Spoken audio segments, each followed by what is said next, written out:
channel. Di video ini aku akan bahas tentang pengalaman organisasi selama aku kuliah S1 di Universitas Brawijaya. Tapi sebelumnya jangan lupa klik subscribe dan turn on notification biar kamu selalu dapat informasi terbaru dari video-videoku selanjutnya. Nah, bagi kamu yang saat ini ngerasa aku pengen aktif organisasi ini tapi kayaknya S1 sibuk banget, nanti aja deh aktif organisasinya pas udah kuliah S2. Menurutku kamu tidak bisa seperti itu. Kenapa? Karena organisasi yang berbagai macam ini cuma ada di S1. Setelah S2 nggak ada lagi organisasi-organisasi seperti itu. Kita kuliah S2 dan S3 itu cuma fokus dengan perkuliahan dan penelitian, publikasi jurnal, penuliskan naskah dan artikel ilmiah, udah gitu aja. Jadi benar-benar nggak ada kehidupan kehidupan aktif di kampus organisasi kayak gitu-gitu udah nggak ada di S2 sama S3. Jadi kalau saat ini kamu kuliah S1, manfaatkan kesempatan untuk berorganisasi tersebut. Oh iya, di S2 ini sebenarnya ada organisasi kayak apa sih? Persatuan Pascasarjana gitu ada di UB, cuma itu ya eventnya ya kayaknya nggak seaktif kuliah organisasi yang anak-anak S1 sampai bikin event nasional lah, terus udah itu ada rapat mingguan dan lain-lain, itu tuh nggak ada di yang Persatuan Pascasarjana UB itu, dan aku juga nggak ikut sih, jadi aku nggak terlalu tahu untuk menjelaskan hal tersebut. Terus udah itu untuk organisasi, kalau di UB itu ada apa aja sih? Untuk di UB, organisasi itu pertama ada organisasi internal. Organisasi internal ini adalah UKM atau unit kegiatan mahasiswa tingkat universitas, atau kalau enggak LKM atau lembaga kegiatan mahasiswa, dan ini tingkat fakultas. Dan ini tuh secara resmi terdaftar di universitas. Artinya secara resmi terdaftar apa sih? UKM dan LKM ini akan dapat support dana. Jadi setiap tahun, setiap UKM dan LKM itu dapat kucuran dana sejumlah yang udah ditentukan. Nah, terus kalau misalnya kamu ikut UKM sama LKM ini udah ada dananya. Jadi kalau misalnya ngadain acara nasional dan lain-lain, itu udah nggak pakai danamu pribadi. Udah ada dana dari kampus. Nah, untuk organisasi internal, apa sih yang biasanya step-stepnya ketika kamu pengen masuk organisasi tersebut? Untuk organisasi internal apapun, pertama kali kamu daftar, gak tiba-tiba langsung diterima sih, tapi kamu tetap harus menjalani diklat dulu. Diklat itu bervariasi tergantung dengan organisasi apa yang kamu ikuti. Kalau misalnya organisasinya kayak dulu tuh aku ikut karate, diklatnya itu nginep di wilayah Batu, dan selama diklat ini termasuk juga sparring dan juga trekking ngelintasi bukit-bukit dan gunung selama setengah hari. Jadi berangkat tuh hari ini, nginep malamnya Api Unggun, terus udah itu besoknya trekking, terus udah itu besoknya lagi baru pulang. Lumayan lah, 2 hari atau 3 hari ya.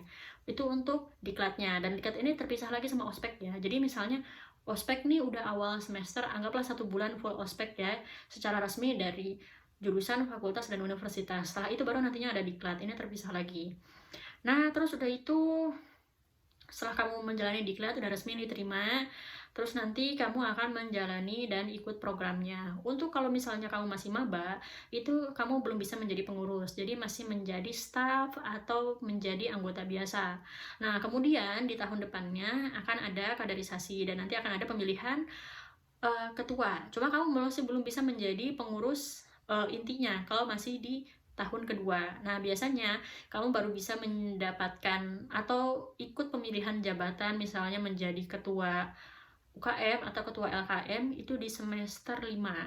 Semester 5. Terus udah itu berapa lama sih masa jabatannya? 1 tahun. Nanti setelah 1 tahun, atau kalau nggak di akhir masa jabatan, itu nanti akan ada pemilihan lagi. Dan itu 1 tahun. Jadi nggak 5 tahun kayak pemerintah ya. Karena kalau 5 tahun kuliahnya aja S1 tuh 4 tahun gitu. Kemudian itu untuk organisasi internal, dan di organisasi internal ini hal yang paling sering terjadi adalah anggotanya hilang-hilang di tengah jalan. Bukan tengah jalan gitu ya, maksudnya selama 1 tahun ya, misalnya yang daftar aja udah 50 orang. Nanti di akhir tahun di akhir masa jabatan itu paling tersisa cuma separuhnya.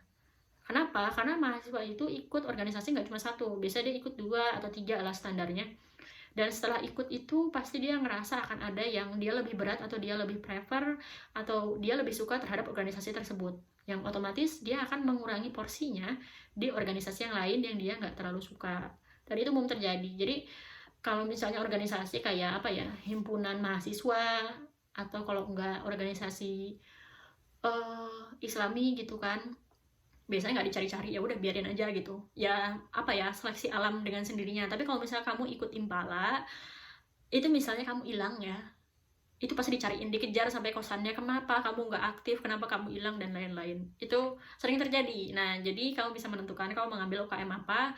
Untuk pembahasan tentang UKM-nya aku udah pernah bahas di video sebelumnya.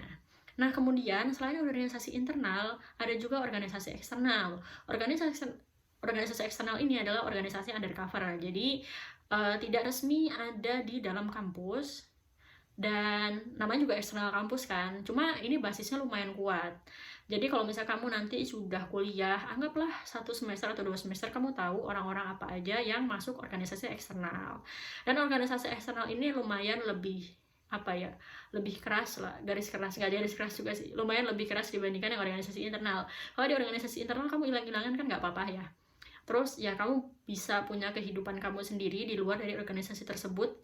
Mungkin kamu punya 2 kepribadian gitu, misalnya di organisasi kamu anaknya kalem, aktif di organisasi, tapi di luar kamu suka, apa ya, misalnya kamu suka balapan gitu, it's fine gitu. Jadi organisasi internal itu nggak nggak mengatur kehidupan pribadi kamu. Tapi beda dengan organisasi eksternal ini lebih ketat.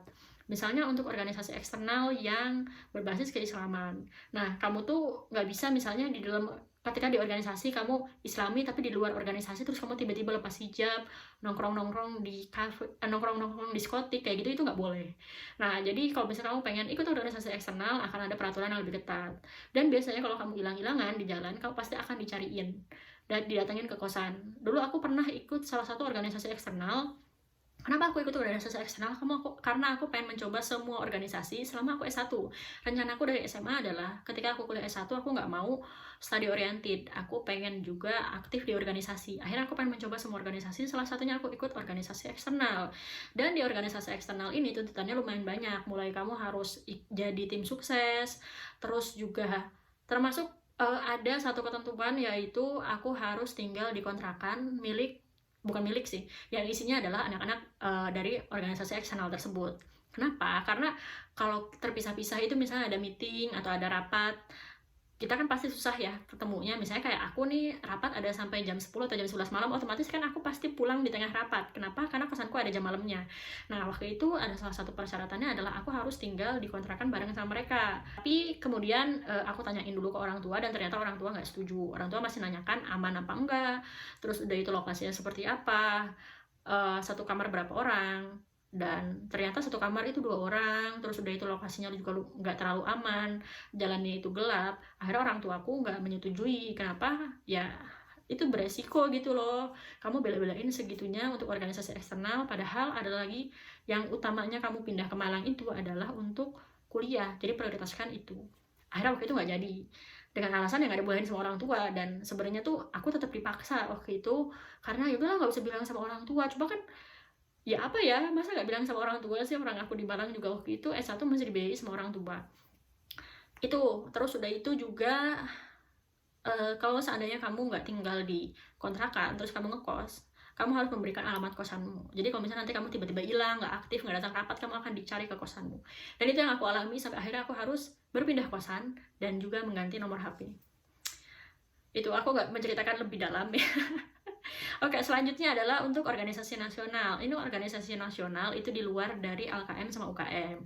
Cuma beberapa LKM itu ada yang tergabung dalam organisasi nasional. Sebagai contoh itu ada NCI. Dulu aku pernah gabung NCI, ini adalah Non-Government Organization. Dan NCI ini adalah Nano Club Indonesia. Jadi ini bagi mahasiswa yang tertarik dengan bidang nanoteknologi, kita digabungkan dalam satu organisasi nasional Nano Club Indonesia. Nah, kita ada banyak sih acaranya, ada kayak webinar gitu, terus juga kadang-kadang ada studi tour. Dan tapi karena ini adalah organisasi tingkat nasional, jadi kita biaya sendiri-sendiri, nggak dibiayai sama kampus. Pengalamanku juga adalah bikin UKM baru. Gimana kalau misalnya kamu ternyata sudah ikut suatu UKM dan kamu ngerasa perlu nih dibuat UKM baru karena UKM tersebut tidak ada di Universitas Brawijaya. Nah, kamu sebenarnya bisa mengajukan sebuah UKM baru. Ada persyaratannya dan lumayan panjang, karena kampus biasanya tidak mengizinkan adanya UKM baru, kecuali itu emang penting banget.